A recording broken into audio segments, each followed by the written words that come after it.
I think we as a people need to stop saying that everybody has to be an entrepreneur. You can be an owner of something without being an entrepreneur. Ownership is important. Entrepreneurship is not.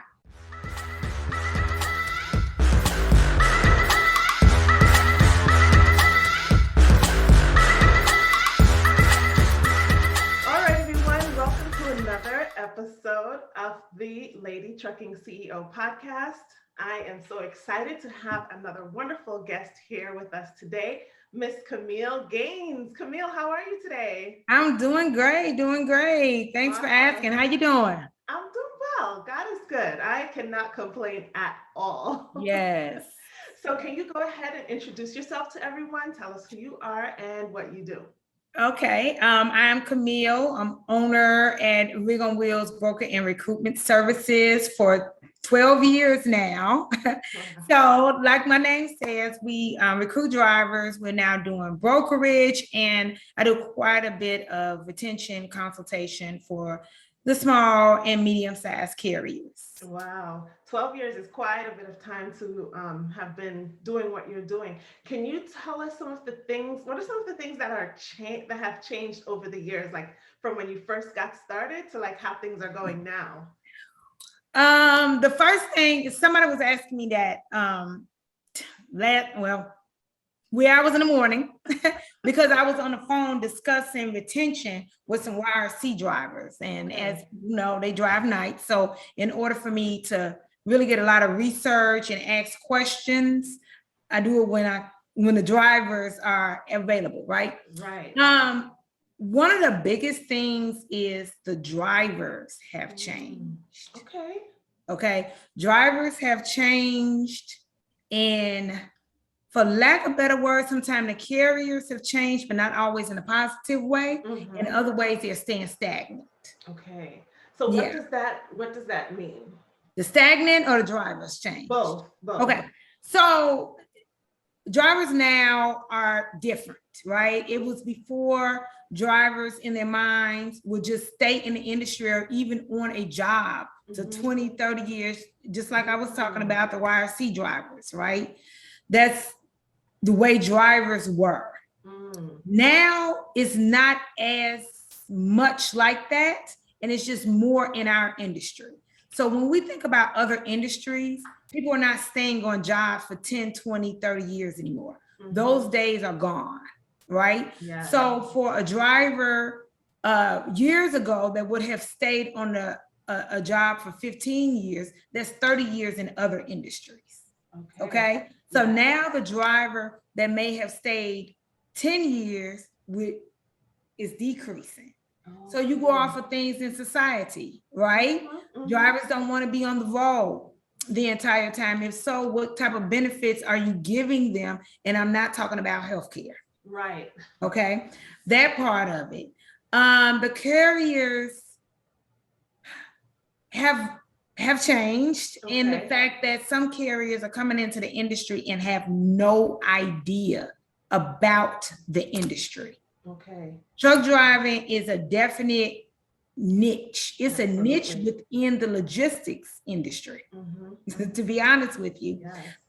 So a lot there has changed. I'm seeing that over the years that you have carriers that are just going to buy trucks. They might not buy just one truck. It can be several trucks like a fleet, but they're not educating themselves on the industry, not interested in doing it. This is not an industry you just jump in and let's see what happens. That is the overhead is very, very high. And then I have carriers that refuse to change. Okay. So I'm seeing that technology is really ramping up in our industry, right? And they're refusing to change, i.e. it's making the driver shortage. The driver shortage. So it's not really a shortage. It's just. I think it is a shortage, but I did a blog. My first blog actually was surrounding this, and I did other interviews about it as well. So it is a driver shortage, but it's a word that we've been just throwing around. Right. The driver shortage is connected to retention.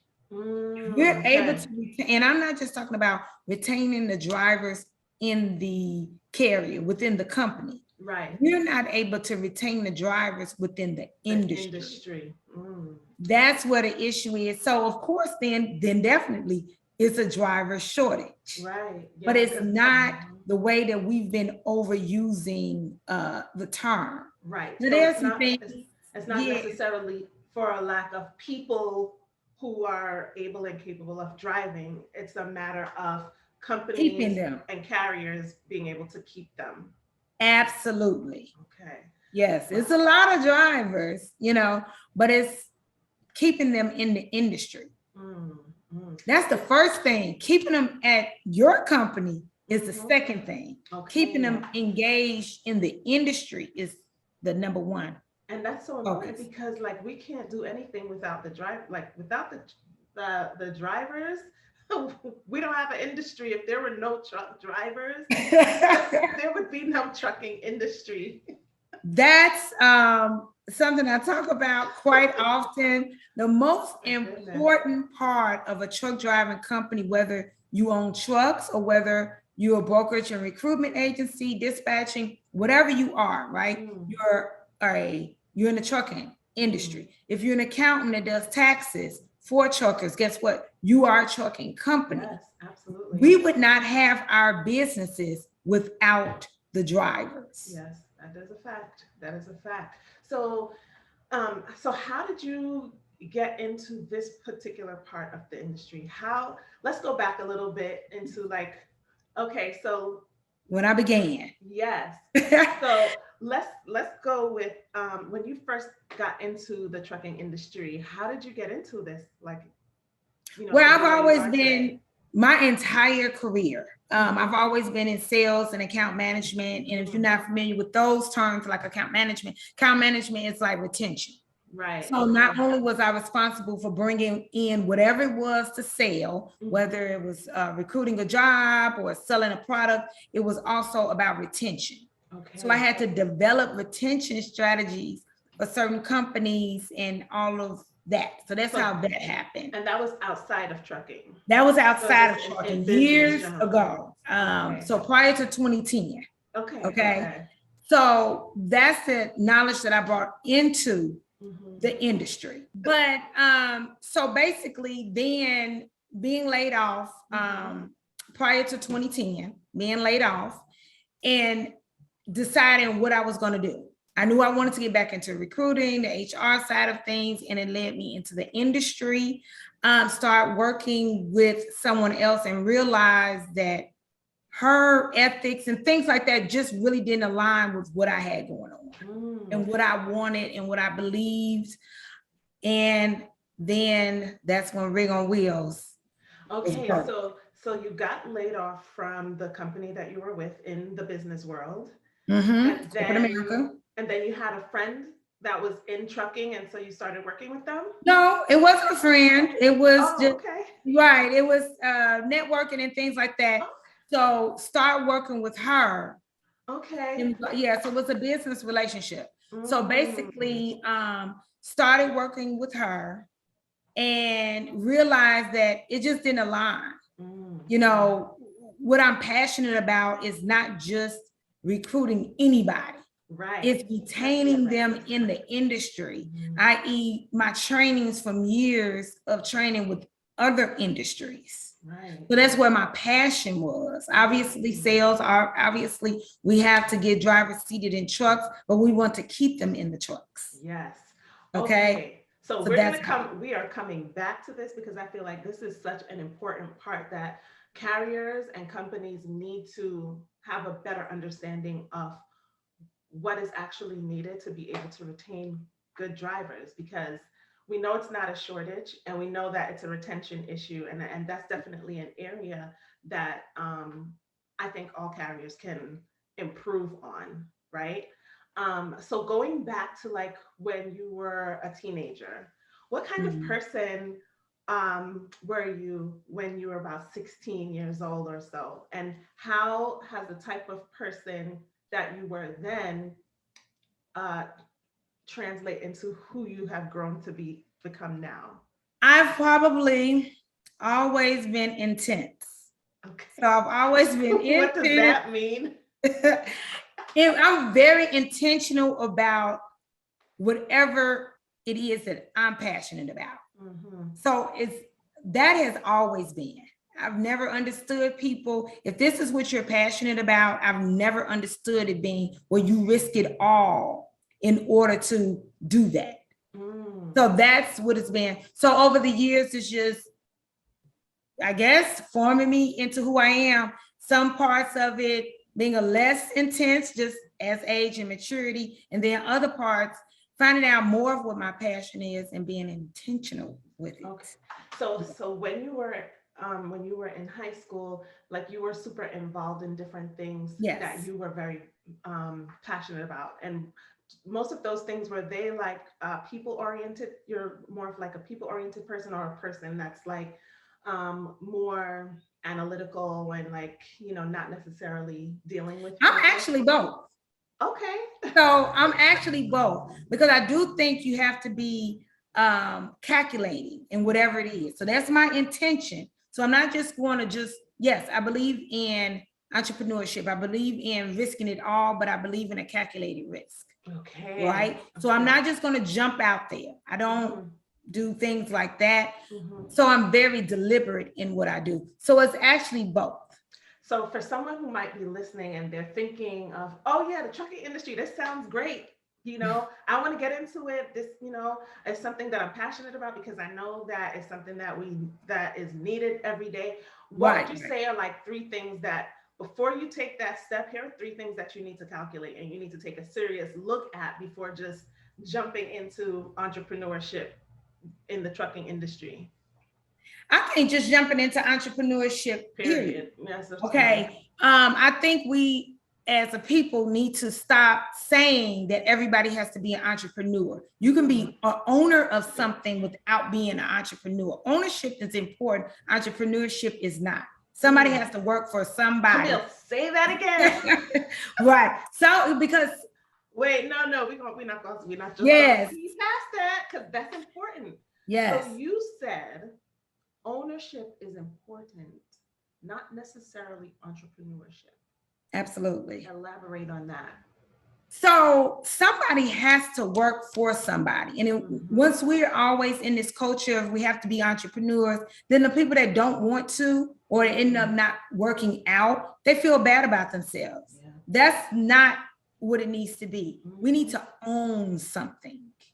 So whether it be real estate, a business, stock, whatever it is, and hopefully multiple forms of ownership, that's what we need to be doing. But it does not have to be entrepreneurship. You don't hear that. We do not hear that message at all. And that is and I feel like that is the reason why we have so many people jumping out and buying a truck,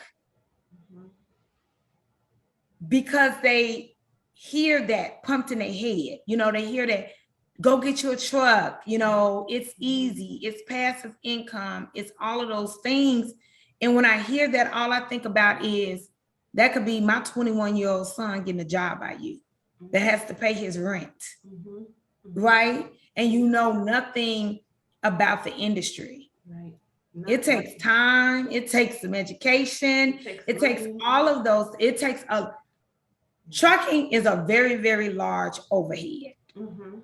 Okay, it's not like a small, like you just open up an office and you paying $500, $600, $700, $800 a month rent. No, we're talking about thousands of dollars overhead on a monthly basis, and then not the amount of money that it takes to even start it.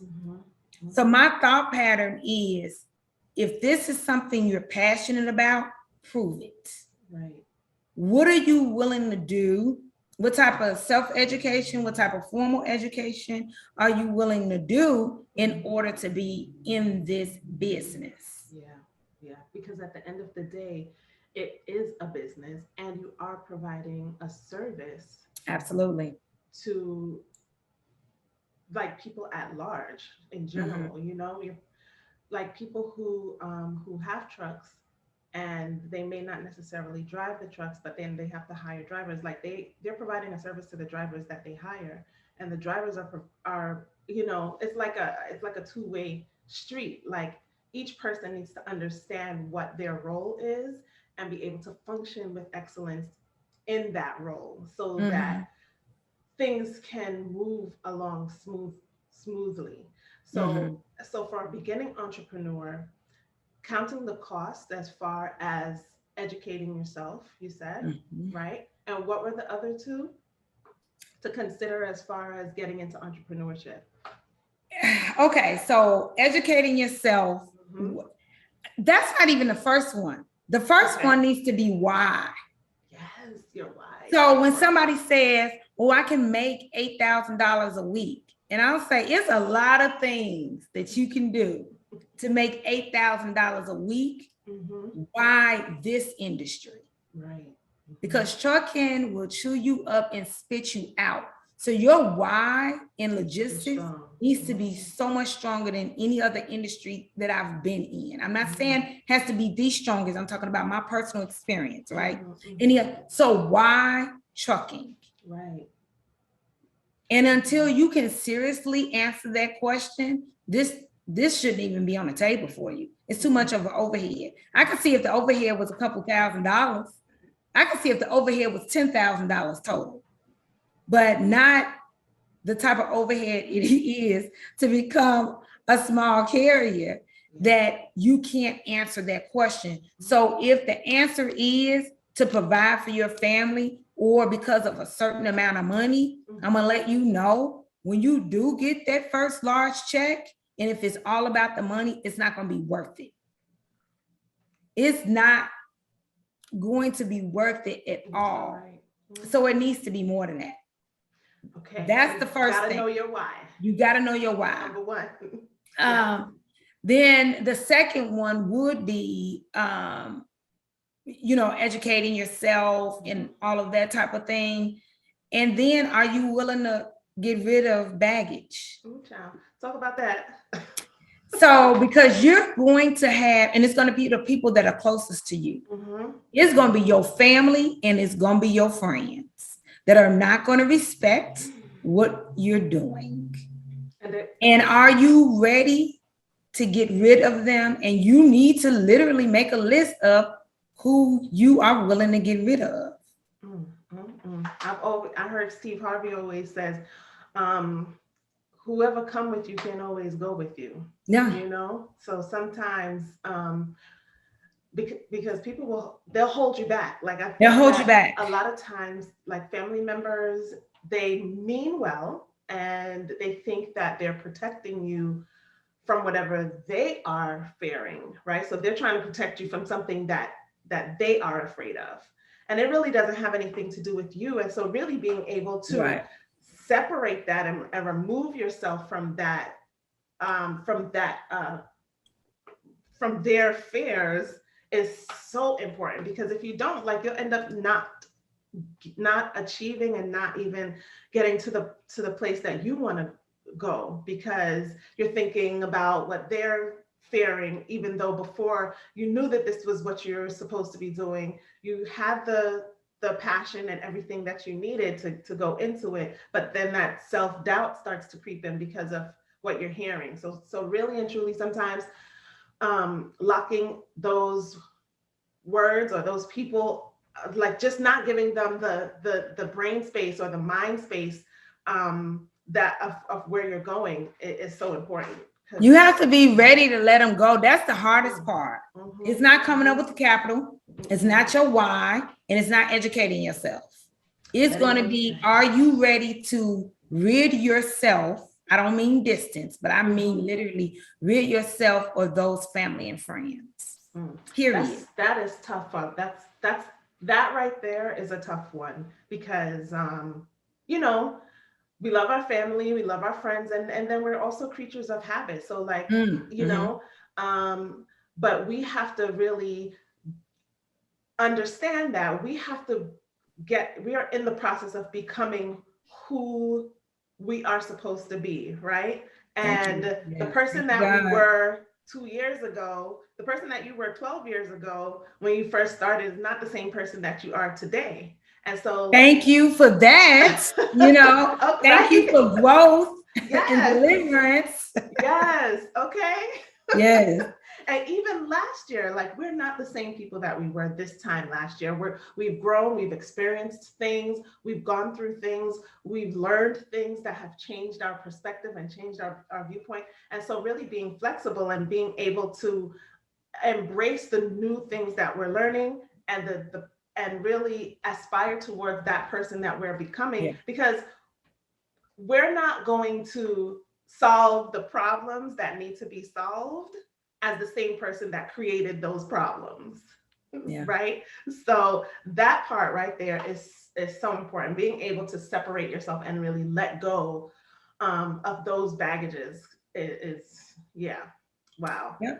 So So that's that one right there. And that's the hardest one. And even though, like I was saying earlier, I'm intense, okay? I've always been intense. So in my Virgo mind, I think, you're a Virgo. When's your birthday? I'm a Virgo too. okay. And we got the same name, Yeah. September 5th. Oh, September September 5th. 18th. Okay, Okay. Virgo. Shout out to all the Yeah. Virgos. So yes, I've always been intense. So in my Virgo mind, like I was saying, oh, Camille, that wouldn't be an issue. You'll be able to get rid of that person. Until that time comes. Yeah. That person you're able to get rid of, but not that one. Mm-hmm. Or not, and let's say maybe not even get rid of, but compartmentalize. Yeah. Mm-hmm. For me, that was probably harder to compartmentalize than get rid of. Get rid of has probably never been an issue. Right. Hence my intenseness. But the compartmentalizing is where it was my issue. I've more or less perfected it now. I use it as business strategy and everything, literally, in my personal and my business life. But I had to grow to that point. Yeah, yeah. And so really making that transition from like having people in your life on a regular basis to compartmentalizing them, or, you know, just leaving them over there and you moving forward is one of the more difficult things. What kind of mindset did you have to have in order to be able to actually say, girl, you gotta move past this, or you have to let them go? What's the mindset behind that? Camille, is this really what you want to do? Literally, is this really what you want to do? If my passion is I know what it is. I know it's retention, and I know why it's retention. Okay. Is it really what you want to do? Or is it that you want to hold on to this relationship the way it is now? And so I have those hard conversations with myself. Because if I can have these hard conversations with other people, and I very much do, right? Then I need to be able to have these hard conversations with myself. That's true. Yeah. So that's what it is.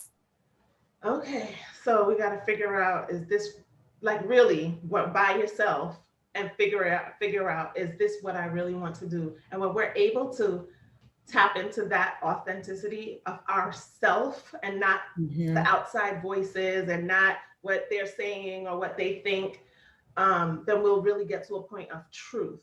Right. And then we can walk in our truth and serve in our truth, and move forward in truth without feeling as if we have to be something that we're not. You know? Yeah. Yeah. Wow.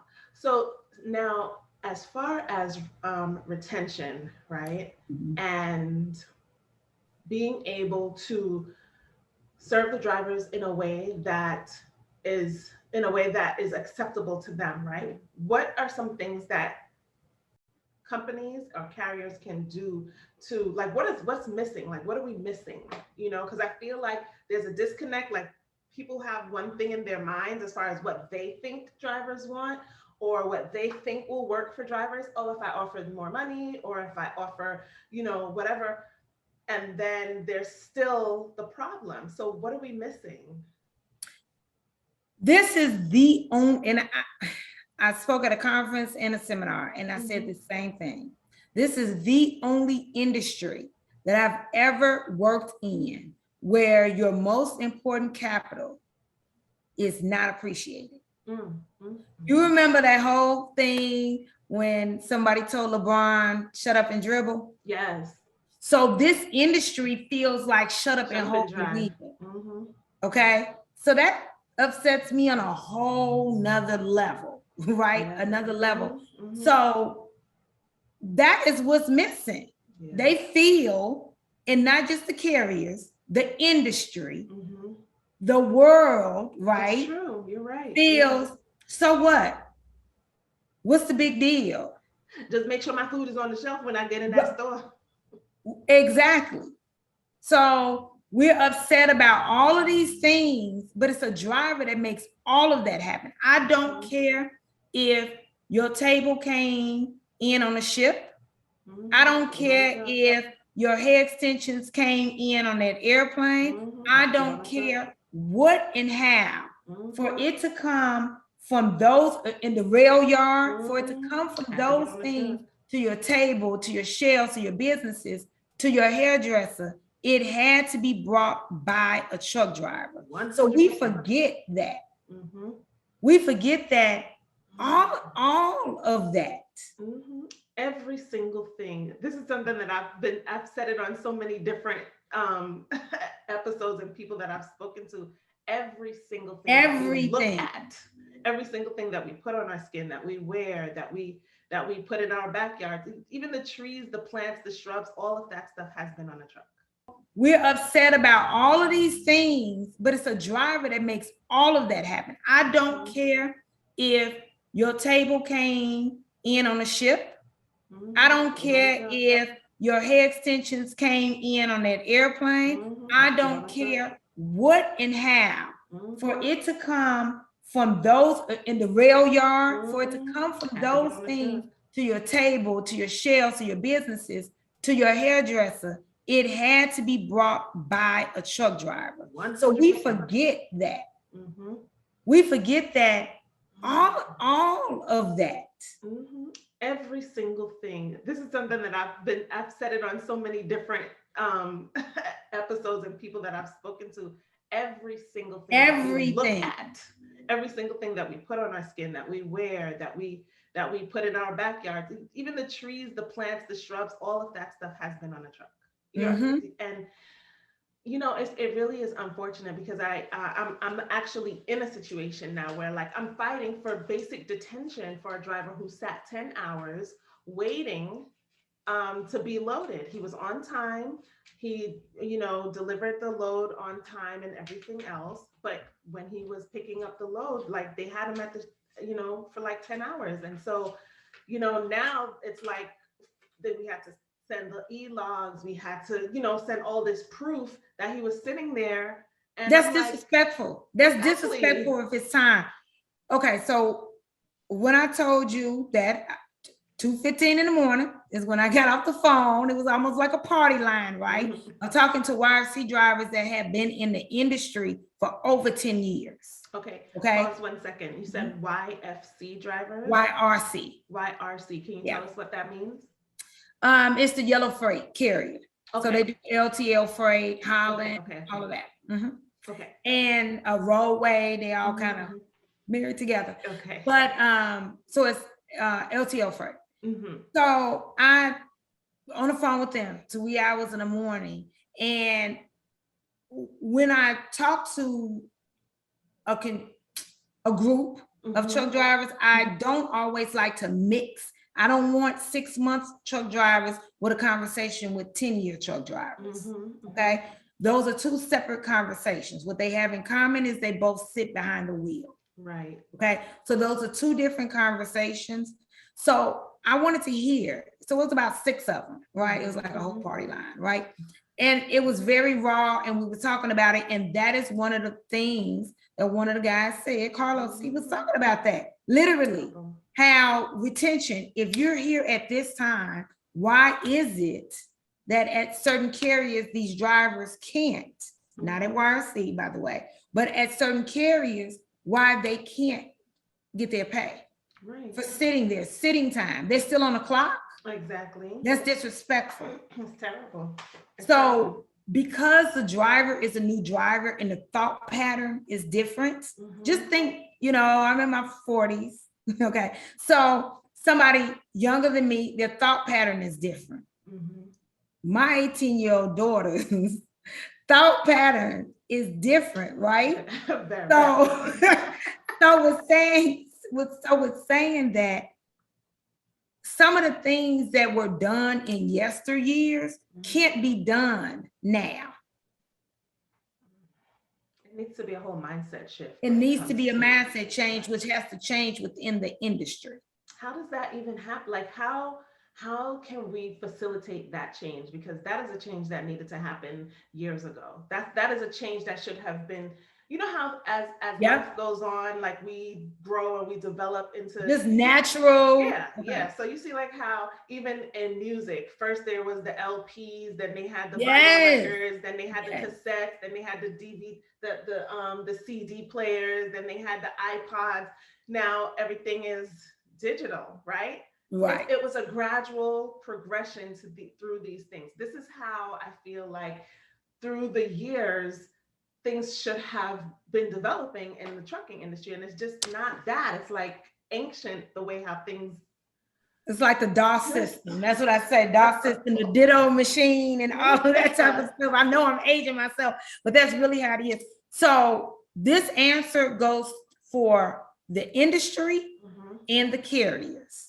The culture has to change.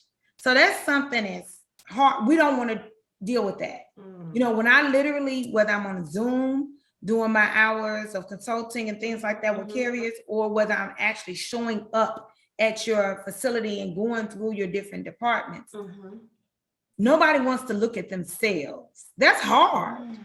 Yeah. You know what I mean? That is hard to look at yourself. That's like somebody coming in and breaking down the reason why your kids are like they are. You know what I mean? Like I get testy thinking about that right now, right? And I feel like my kids are amazing. So that's what it has to be. It literally is a cultural situation. We have to start respecting drivers more. That's what needs to change. But it's not just the industry and the carrier. So I have conversations that people don't want to have, right? Because you asked me that intense thing, right? Drivers have to show up and deserve respect. We can't go to orientation with our slides and our flip-flops on. Yeah. And be thought of as a professional driver. Yeah. We can't show up somewhere without our face washed. These are real life situations and be expected to be looked at as something different. Yeah. Right? You have a responsibility as a professional driver to be just like that and to look like you are a professional driver. 100%. So, and act like it. You know what I mean? Like some of issues with shortage is because we are having drivers that are not, your CDL is gold. It's more important than your credit score, than any of this. Literally is your livelihood, and you did not even have to graduate from the 8th grade to have it. Wow. And you can make an honest living for your family. I'm just not talking about a living, but you can make it's an honest, respectable job, an essential job, right? Because there's a lot of jobs you make some money in, but it's not, it might be legal, but it's not respectable, right? Okay. So that is part, so I don't just do retention stuff when it comes to the carriers. I also partner with the truck drivers, and we go through a program, because at first it started out with newer drivers that are coming out of school and things like that. And if I can get them through their first 12 months, then now this industry is a career, not a job. Okay. Then after that, I realized drivers still need support because I got a host of friends and all of that type of stuff. And I found myself still supporting with different things in it. Right. So those are the ways that we make changes. And it's the hardest changes because they're behavior changes. Yeah. That's the first thing. Those are the hardest changes to make. The other changes that people talk about when it comes to pay, the detention, all of that, if the behavior or the mindset of what a driver is changes, then you wouldn't have to beg for that driver to get paid for running out his clock, right? Running out his clock, sitting at that receiver. Stop playing. If their mindset, if that shipper's mindset was different, what you just said about the detention issue would not be an issue. So if that's the foundation right there. If we're changing mindsets or support, right? Because it's easy to fall back into what you know. Oh, yeah. Okay, because what you know has been working, it might be pieced together, but it's been working, right? But I hate that COVID happened. Okay. But what COVID did, it made the world stop and made the world think. And it made the industry explode from the inside. And what I meant by that, you have your natural cycle of drivers quitting and retiring, right? So you have all of that. When COVID happened, you had drivers that weren't about to retire decide to go ahead and retire. Okay. Then you had drivers that would have still been in the industry, but everything stopped and they realized, i.e., if they're a driver, they know they have other skills, right? They know how to paint, they know how to put up drywall, they know how to do all of that. So when the world opened back up, they didn't need to go back.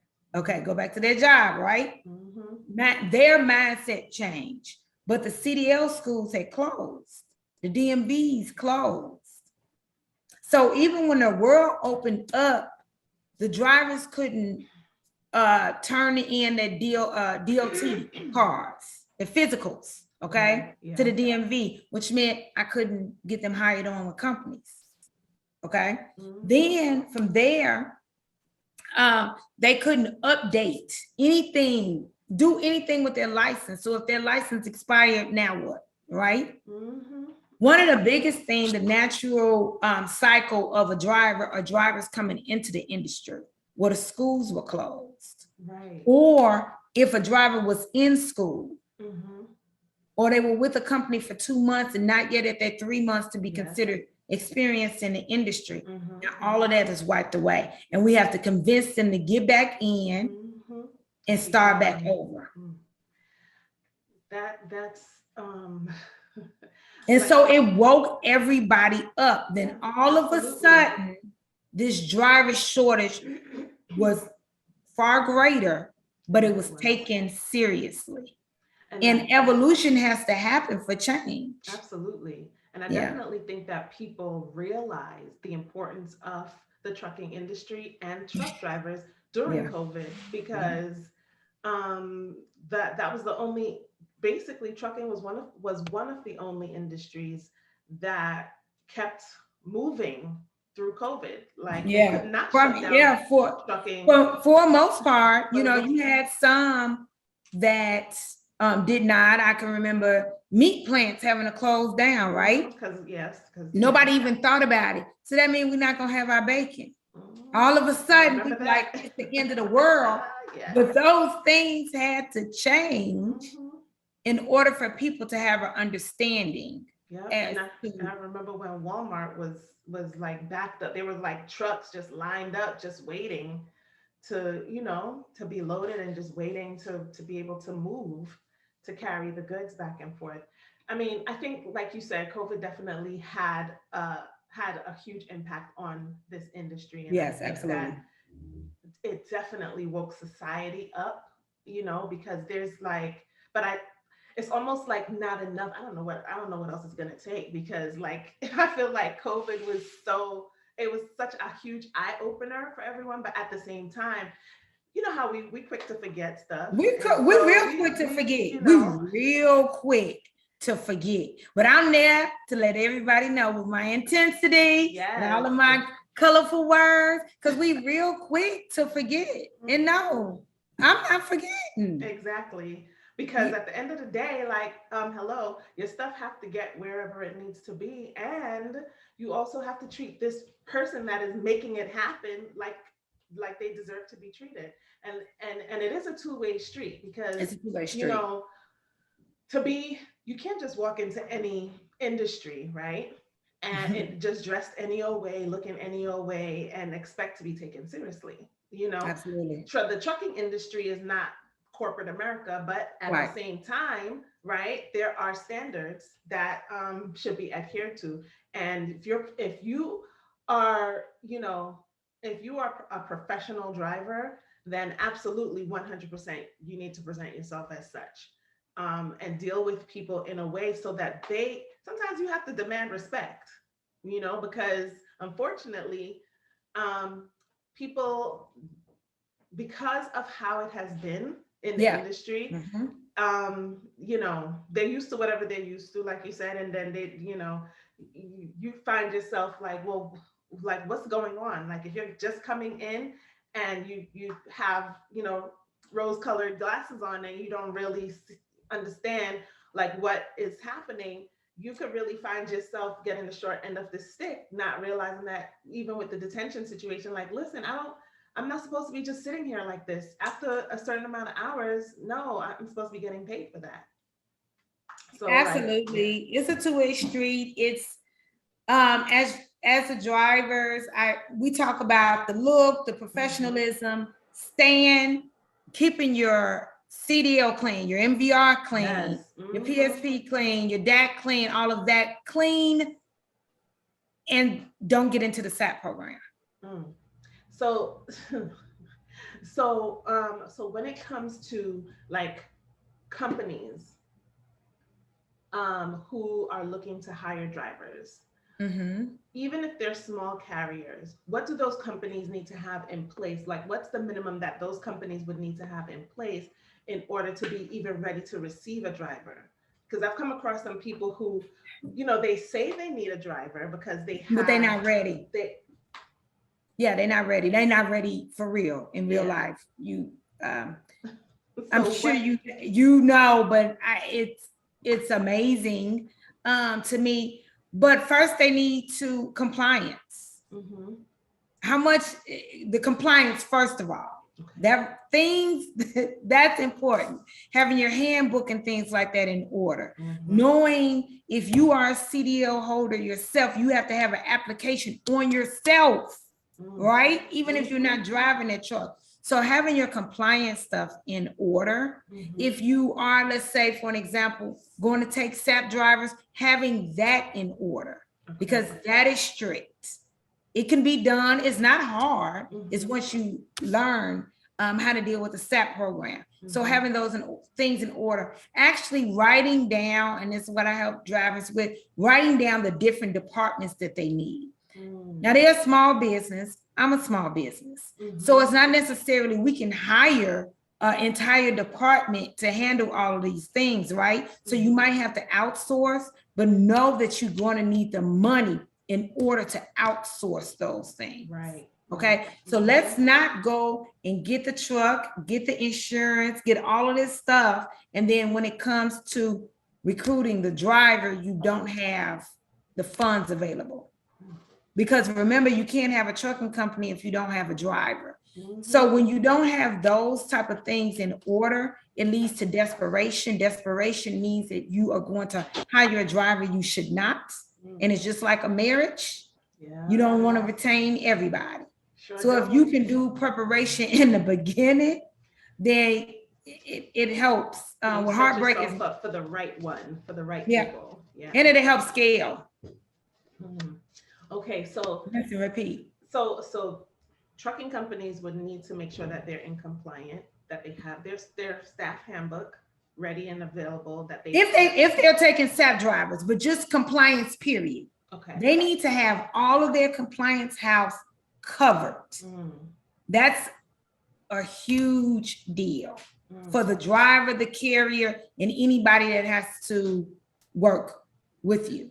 So what would you say like has been your biggest success, like, in running your business and in filling this important need that your company fills within the industry? Like, what is the one thing that's like, yes, this is why I do what I do, this is why I love this? What would you say like your biggest success has When I been? have a driver, Thibodeau, I'm thinking about him at the top of my head. So it's been years since I first talked to him and what his dream was. And he, at that point, had been in the industry for a while. And he was talking to me. I said, well, you know what?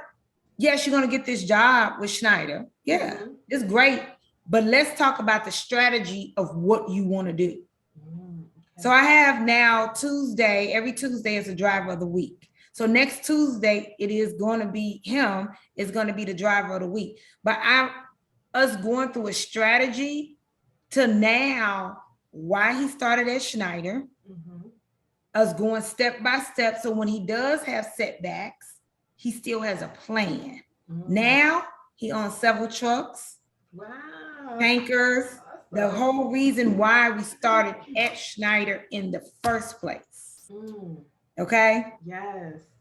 So it's like beginning. And now he's at now throughout that time of his of course you have setbacks and all that, but he had a plan. During that whole time, he never lost money, right? Because he continued making money through the companies. It was no rush to get out there and things like that. He had already been making money. He was making great money with Schneider. But he knew that that's not where he wanted to stay. Right. And so I moved him strategically so he can get to where he wanted to be. That's awesome. And so now he owns his own trucks. He owns his own trucks. He's still a driver. Yay for that. Yes. And he has drivers. And this is just exactly what you were saying about like retaining drivers in the industry. Yeah. Even though they may not necessarily be with that big carrier anymore, but they've transitioned through the industry to a place where they can now do the same for other drivers that are coming up. Absolutely. And he has the tools in order to scale because it's a rinse and repeat thing, right? So I took the skills that I gained from other industries, Fortune 500 companies that set me in trainings for 6 months before I was presented to their C-suite clients, right? So I just took that same knowledge and brought it into our industry, rinse and repeat. So that's the same thing with Thibodeau, right? All he did was rinse and repeat. Yeah, that's one of the things about entrepreneurship generally that I think is so that's so helpful. It's like it's great that whatever skills that you and training that you have from your career before you got into entrepreneurship is definitely something that those skills are transferable. They're transferable. And you can definitely use those skills to go from one step to the next and really begin to scale and actually create the type of life that you want to create for yourself and for your family and for others as well. Really helping people to see that is so important, because I feel like sometimes we second guess ourselves and we doubt that, oh, I don't know anything about that industry, I don't know, and it was so interesting the perspective that you gave me from before when we were speaking about the years of experience. Like, okay, you might have only you have more experience than you think you have. Yeah, you do. You have a lot more experience than you would think you have. I'm like, what do you mean? You've been doing this for X amount of time. What are you talking about? Exactly. You are an expert in this. Yes. In your lane. Like, absolutely, yeah.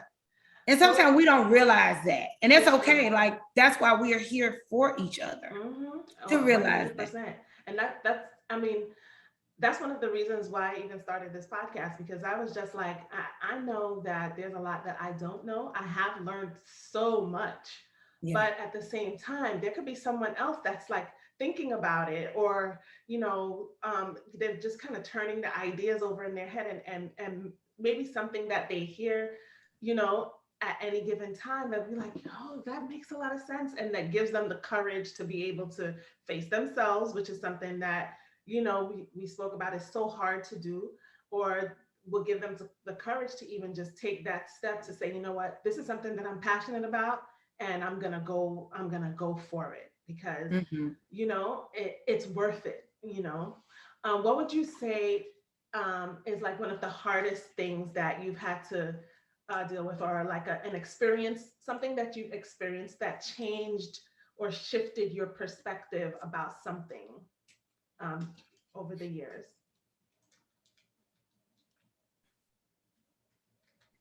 It probably made me more compassionate. I have a elderly mom that, I Mhm. mean, she's in good health, but she'll be 80, next Ooh, month, you yes. know. So just seeing the natural aging, the beautiful aging process, right? Mhm, But mhm. just the natural aging process. So that just makes me be more compassionate about people. Yeah. That I Yeah. think that is, I'm trying to reflect that. That's my biggest thing. Mhm, mhm. That's huge. That's huge for me. Um, that's that's huge. Yeah. Yeah. Yeah. Um, Definitely, like just the fragility of life, Yeah. and understanding that in the continuum of time, we're here Mm. like this long. Yeah. You know Yes. what I Yeah. mean? And so it's like trying to pack all of everything that is in us to do everything and trying to Yeah. accomplish everything that we've been put here to do and impact the lives that I believe that we've been put here to impact, and getting over those obstacles that try to stop us, is so vital and it's so important, which is why, amplifying the voices of women like yourself and other women in this industry is so important to me, because I know that there might I have two girls, one is 13 and one is 11, and maybe one day, you know, they'll be inspired to take that step or to do something because they can see that, you know what, I can do it. If they can do it, I can too, and really getting past that self-doubt that is just always seems to be, or that fear that always seems to be just sitting right here Because like, we do what we see. exactly. That, and I know that drives me to know that even when my kids are being the kids of today, that they do what they see. They're going to do what they see. Yes.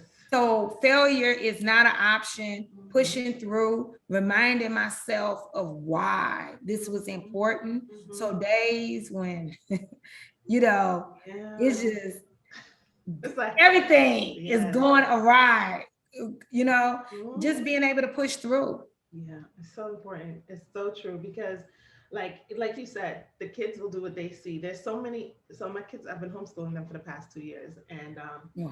I said to them sometime last year, I said, why y'all act like that? Like whoever y'all been hanging around, y'all need to not hang around that person no Right. more. They both looked at me like, Right. That's Mom, what I we've been said. home, we've been home with I'm you like, all this who time. is raising y'all? Just who is this person? I know. Because I do not feel like this is what I'm doing. Oh, I'm glad it's not just me, because Uh-uh. baby, like, oh my gosh, wait, God got a sense of humor because I don't know. Parenting is a whole different ball game, but like you said, like really being that example and really showing them that, like, look, life will throw stuff at you, but you have to keep going. And yes, sometimes it gets ugly, and yes, sometimes you feel fear, but that doesn't mean that you stop, you know? And like really helping people. Like I love what you said when about the driver, and like really helping him through the process, because that's what life is. Like it's literally a process where we Yeah. start somewhere, but not just starting and staying there, but having a plan that that'll help you to get to where you actually want to be. Yes. um, so, Camille, I am so grateful for all of the gems that you dropped. Can you just leave a word of encouragement with everyone? Like, if there's one thing that, if there's someone that might be considering getting into trucking, or needing a mindset reset around drivers, what would you want to say to them? The first thing is, if this is the career you want, we welcome you. I welcome you. That'll be so amazing. But failure is not an option. So we want to say, is this really what you want to do? And just know that this is your plan A, B, and C. Because within this industry can be your plan A, B, and C. So what are you willing to do? What are you willing to do to make this industry be for you? And it's $1 billion industry, and the opportunities are there. Limitless. Yeah. So whatever it is that and it's transferable skills. What has been a game changer for you? Like, yes, it's a game changer.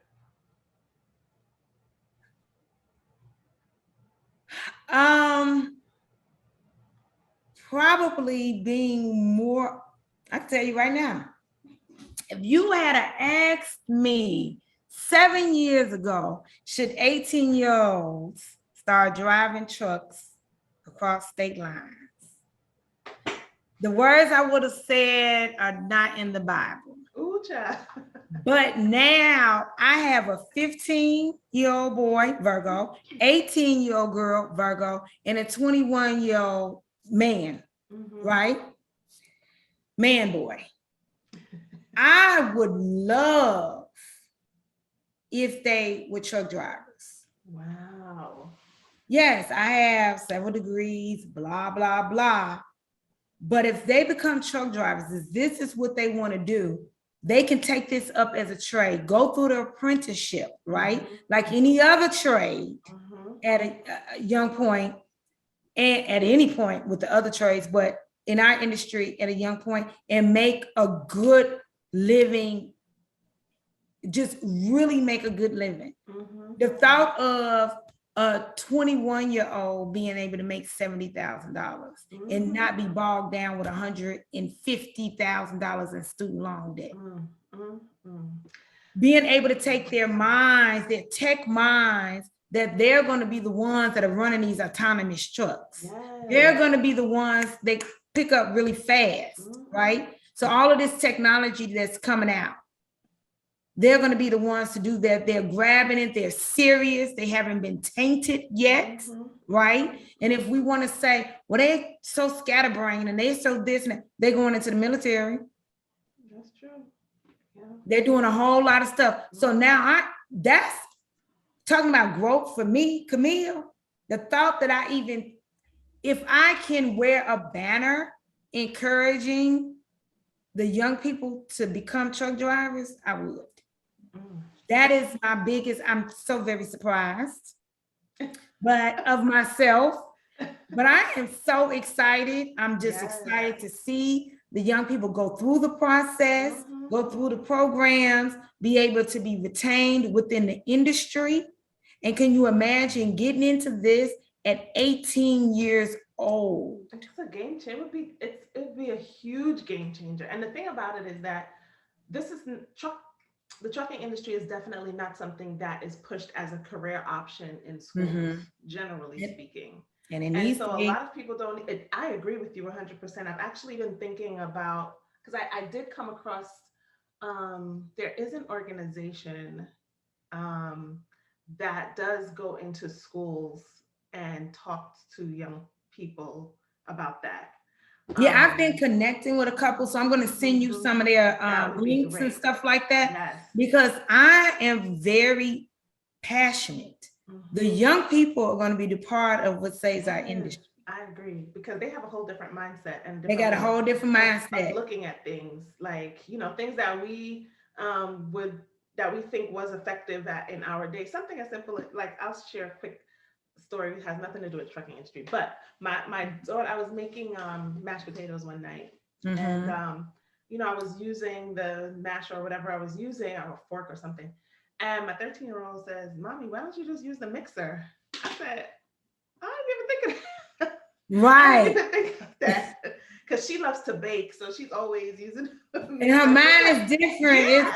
She was like, why don't you just use the mixer? You over there doing all this extra work. And so from the time she said that, I've been using the mixer, and like mashed potatoes be done like this, like in no time. Right. So I wouldn't even thought of that. yes. And it'll be whipped up real pretty like in the restaurant. Yes. Okay. Well, you know, I wouldn't have thought of it. I'm still talking about the ditto machine. Oh. Camille, girl. So that's what I remember about back in the day. So, you know, I'm going to have to do that. Yes. Yes. So tell your daughter thank you. I surely will. I'll tell her I did. Yeah, I hear like a gourmet cook, girl. She loves it, girl. Listen. So Camille, tell us how we can work with you. If there's anyone listening who needs drivers, who would need your service, how can people get in touch with you to work? So whether you need drivers, whether you are a driver and you need a job, or whether you are a carrier and need help with your retention strategy, because my thing is to recruit to retain, right? Mm-hmm. Yes. So if that means I come in, I work with your recruiting staff, or I come in and just deal with you. Or if you're a driver that needs help with your strategy from getting from point A all the way to Z, okay? Yes. And I was building that out for you. First, my telephone number, our main number is 281-968-3100, 281-968-3100. My extension is 1. The other extensions go to our lead and senior recruiter. And then I'm on LinkedIn.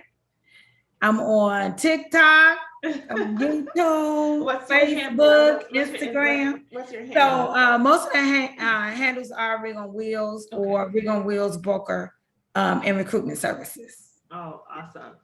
Kameel Gaines, everybody. Camille, thank you so much. Thank for you. taking the time Thank to talk you. with me today. This has been very rich and so informative.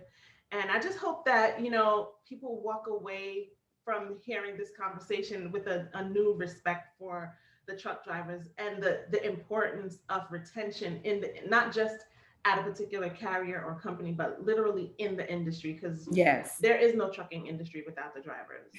That's just point no, blank. not one. And just to let you know, that telephone number, you can text that as well. It comes directly to me. It won't go to any of the other recruiters. Awesome. Yes, but no, this industry will not be anything without a driver. No. That's right. So thank you everyone for listening to the Lady Trucking CEO podcast. You can find us on Spotify, Google Podcasts, and anywhere podcasts are heard. You can also like and subscribe to us here on YouTube. And we look forward to speaking with you guys next time. Thanks again, Camille. Thank you for having me. Take care. Bye-bye.